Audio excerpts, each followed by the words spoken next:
Bismillahirrahmanirrahim.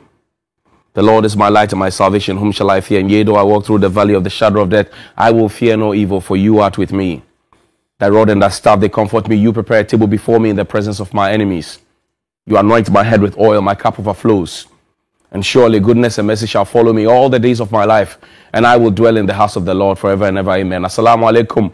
It's Tuesday. Welcome to Johnny's Bite. Trust you're fine. No call day.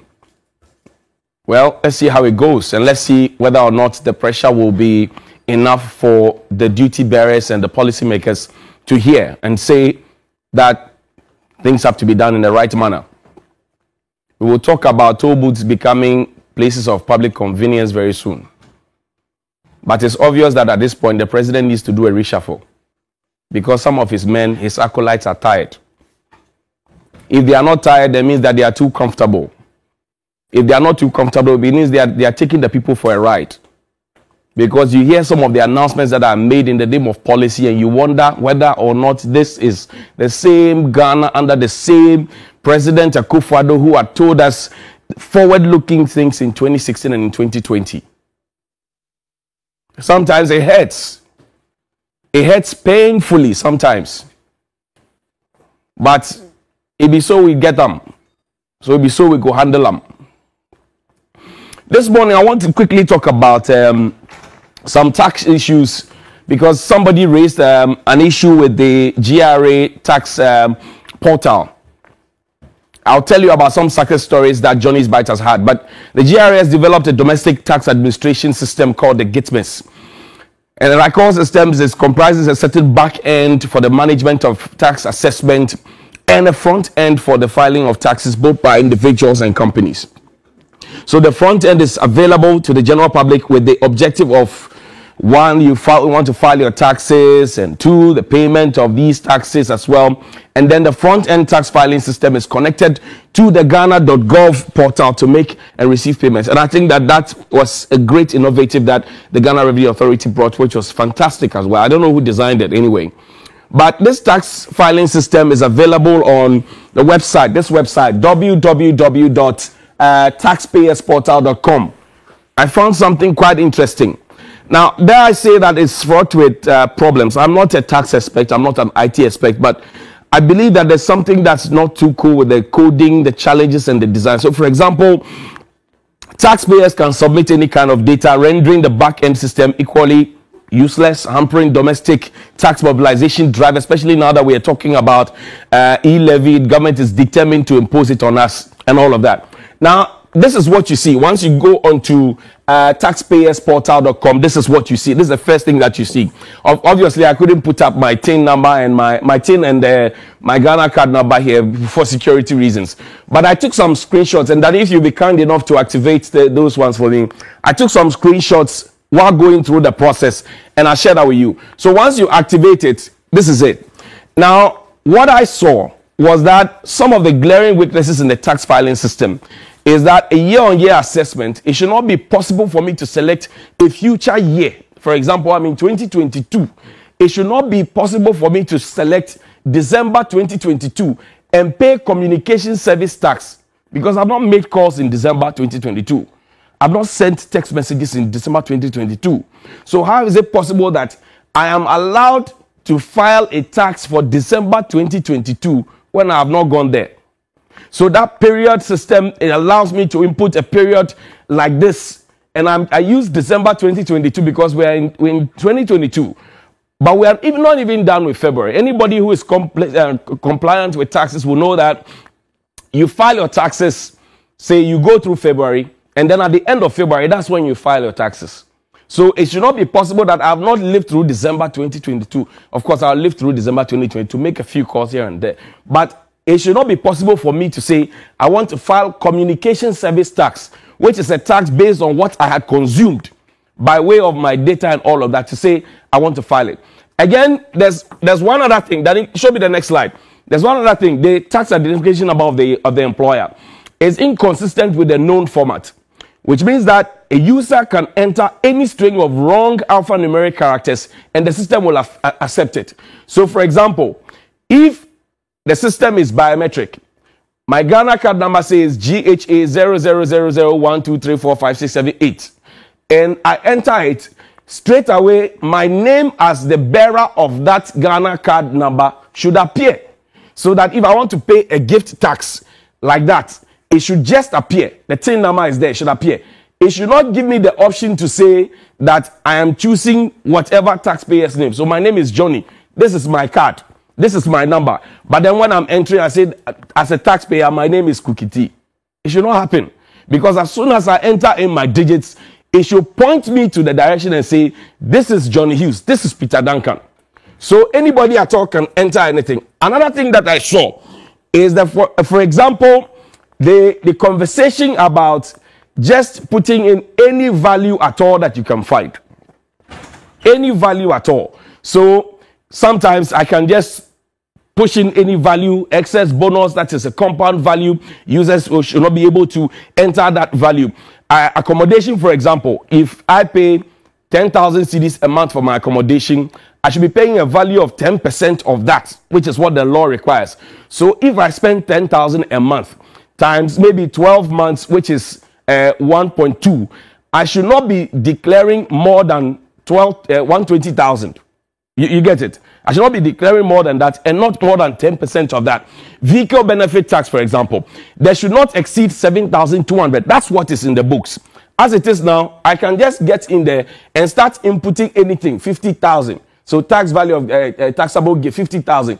Exempt value, 50,000. I just keep entering. Once you enter anything, it puts in there. There's no cap on it. Because the essence of us trying to streamline it is to have a certain validation. So the deduct reliefs, for example, SSF, this is a compound value. It's supposed to be 5.5% of an employee's basic salary. And the users should not be able to enter any value at all. Because if I earn 3,000, it should be 5.5% of my 3,000. If then I can just come and enter any figure at all, anything at all, then there's a problem. There's marriage responsibility tax that you're able to get some 1,200 if you, depending on your circumstance or situation, child support and all of those ones. So those are the key things that I saw. Somebody drew my attention to it and I had to run through the system. And I'm saying that this is an innovation by the Ghana Revenue Authority. It is good. It is convenient. It makes life easy for all of us. But I have seen some challenges with the back end. And I've seen it and I'm highlighting it. And I think that the Ghana Revenue Authority should be able to fix it. Because if you don't fix it, now we're trying to mobilize revenue. People will beat the system to be able to declare just anything, not exactly what they had spent and how much they owe the state. I don't know if you get what I mean. So, for example, if I spend 60,000, I should be able to put out 60,000 and declare tax for 60,000.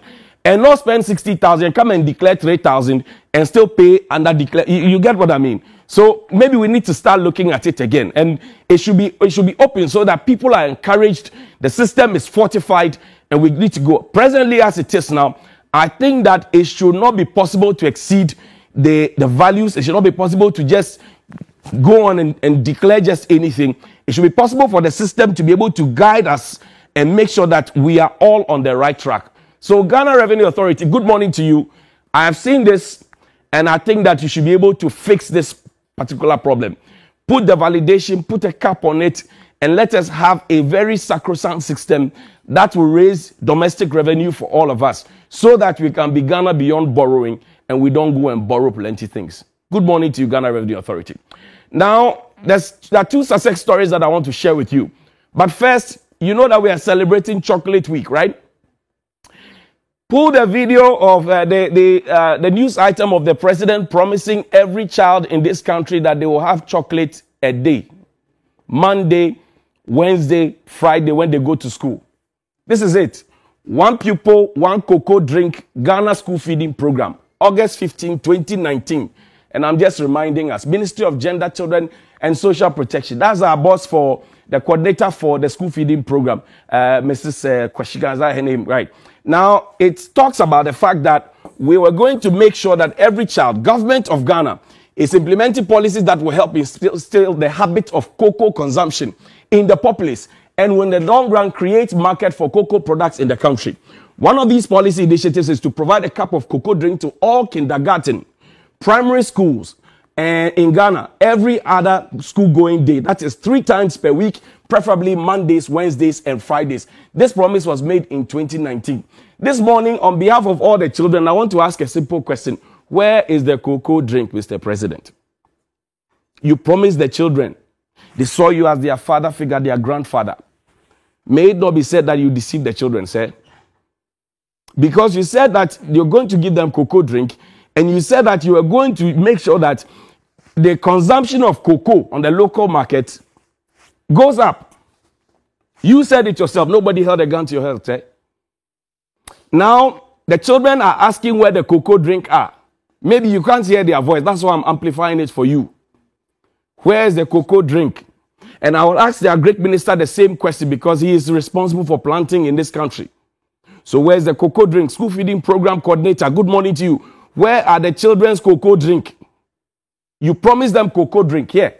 Put the other story so that it doesn't look as if we're going to look for this one. Put the other one. There's another one that's talking about the cocoa drink. It references the president. This morning we're asking on behalf of the children, where is the cocoa drink? And we all know the essence of cocoa, the polyphenol and everything else that will help the children to grow. It will help their minds to grow, to absorb. So this morning we're asking, where is the one pupil, one cocoa drink that we promised the children? This is it. It was a promise made to them. So Mr. President, maybe you have forgotten. I'm just reminding you that give the children their cocoa drink. If you can't give them the cocoa drink, apologize to them and tell them, I promise you I couldn't deliver. Because it is not nice that you promise children, your grandchildren, that you will give them cocoa drink and you don't give them cocoa drink. I just came to remind you, Mr. President. Good morning. Danny, let's go to Likpe. You remember about some 3-4 weeks ago, we did something about the Likpe Bakwa Polyclinic. It was in a deplorable state. I'll find the pictures now. Okay, so this is a part of the Likpe Bakwa Polyclinic. This was what it was at the time when we went to meet it. And the place was so deplorable. Their condition was so worse. And nothing really has changed except to say that they have had some help come to them. I learned over the weekend that actor, entrepreneur, and budding politician John Dumelo had taken some relief items to them. And I'll give you the list of the things that he gave to them shortly. But he took it. He took it and gifted it. Let's see John Dumelo. And this is credit to us because he acknowledged that Johnny's Bites drew attention to this. So this is it. These are the things that John Dumelo presented to the Likpe Bakwa Hospital. All these nice items. This is the responsibility of the state that the state has failed to achieve and do for the people of Likpe. Forget about the fact that Santo Kofi, Akpafu, Likpe, Lologbe, they don't have MP. Forget about it. Even their hospital, which I understand has been downgraded from a polyclinic to a health center, is not receiving attention. And very soon, maybe you play the video of the nurse for me. The nurse who is in charge. There's no doctor who is in charge. It's a nurse who is in charge of the place. Who says when it rains, the whole place leaks. The health minister will not post his children there. Play that video for me of the nurse in the black and white batakari. Play for me. Likpe Polyclinic. On behalf of the management and the staff of Likpe Polyclinic, we just want to express our profound gratitude to John Dumelo, having responded at the speed of light to our plight. I'll say a couple of weeks ago, we came to the well. Likpe Polyclinic came to the well through Johnny's Bite. And he's responded to our plight by donating some items that we are in dire need of. Multiple items including multiple BP apparatus, suctioning machine, pulse oximeters, detergents, and you name them. They are quite much. And so we are expressing our profound gratitude to him. He's been a patriot and a good citizen of Likpe. As a matter of fact, that's the nurse in charge, and they are happy, and they reference Johnny's Bite. So keep hating. We will keep working. Now let's listen to John Dumelo. Polyclinic. A couple of weeks ago, 2 weeks ago, there was a news item on TV3 by Johnny Hughes about the state of the Lipe Bakwa Polyclinic. And so, incidentally, last week was my birthday, so every birthday I do a donation to most of the clinics in the community. And so today I'm here to do a donation to the Lipe Bakwa Polyclinic. Some of the items include hand sanitizers, gallons of liquid soap, plaster, syringe, gauze, test kits, that's malaria and hepatitis B. And then I also got some machines. You have the suction machine and then you have the nebulizer. The nebulizer is used especially for asthmatic patients, and the suction machine is used to suck liquid out of patients. Currently, as we speak, there's no suction machine here, there's no nebulizer here, and so when they have cases where they need to use, or when a patient needs to use this, or when the health staff need to use these items, unless they take the patient all the way to Hohoe, which is about 15 kilometers on a very deplorable road. And so my aim or my plan is to be able to bring healthcare to the doorsteps of the people. And that's John Dumelo there responding to the things that we are highlighted. We had just gone for a wedding at the Lipe area. We saw it. We had to bring it to your attention. And so thank you very much, John Dumelo, and congratulations to you and the rest of the team, and also to the nurse who stood and collected the items. Thank you to you and your team for working in that deplorable situation. Then maybe we'll play 2 of the videos from the Lipe hospital. Then we'll come down to Accra. There's another hospital. Just to point to the duty bearers that they have a duty towards the people of Lipe, because all the adjoining places there actually require the services of Lipe. But because the place is so not kept well, they leave and come to Hohoe instead. They leave here and go to Hohoe Government Hospital itself. But you know that once Hohoe had been elevated to a regional hospital, the next hospital, which is this one, the second biggest one, should have been the district hospital. Now this is it. These are some of the beds that they have. Maybe take me to the ward, the female ward. Check it out. If you are ill and they put you here, you will die. If you are ill and they put you inside this one, your sickness will be aggravated. You will die. It's in our own Ghana. It is in our own Ghana. This is it. So yes, John Dumelo has taken something to support them, but I also want to call on the health minister and all the other key people there that the Lipe Bakwa Hospital is calling on you for attention. Now, on to our second success story. There's an infirmary at the Okankwe South area that I've been chasing for about 6 or so years of my journalism career. And I'm happy to report to you that it's changed. Now, this was what it looked like back then. This was what it looked like. So this was the infirmary at a popular place called the West Compound. It looked like this, or this is the reconstruction process. This was what it looked like. An infirmary for the people of Okankwe South. And they had to reconstruct it like this. Ketsi CFAO and the MP for the area, Daquan Newman, they decided to rework it. And this is what the infirmary looked like back then when we started chasing it on Community Connect on 3FM 92.7 before Johnny's Bite came. We spoke about it, I think, once or twice. And now I will show you the beautiful work that the young budding politician Daquan Newman, who's MP for the area, has done. This is what she's converted it to. This is what it has been converted to. So you saw that dirty structure. Let me bring back the dirty structure. This is what it's been converted to. This was what it was back then. Now show them the new structure that has been done, and Ketsi, Johnny's Bite as well. The new structure, this is what it looks like now. So when we stand there in the morning and talk, we're talking because we want situation to get better. And want to especially celebrate CFAO and the Honorable Daquan Newman for making sure that this is done. The people of Okankwe South will love you. They appreciate you. They are grateful. And that's the beautiful lady there, Daquan Newman, who's MP for Okankwe South. She got it all happening. She got it all working out. And we are happy that we can associate with such great success that has happened. So I brought you 2 success stories today. One from Lipe, and then this one from Okankwe South. And then I also brought you some defects that we're seeing in the Ghana Revenue Authority's taxpayers portal. And then the ultimate question this morning is The President of the Republic promised the children of Ghana one hot cup of cocoa drink Mondays, Wednesdays, and Fridays in 2019. He said he was going to encourage the children to stay in school and also to encourage the children to learn and to love cocoa and to help with the local consumption of cocoa. 2019, 2020, 2021, 2022. Here we are. Mr. President, good morning. The children, on behalf of the children, I'm asking you, where is the cocoa drink you promised the children?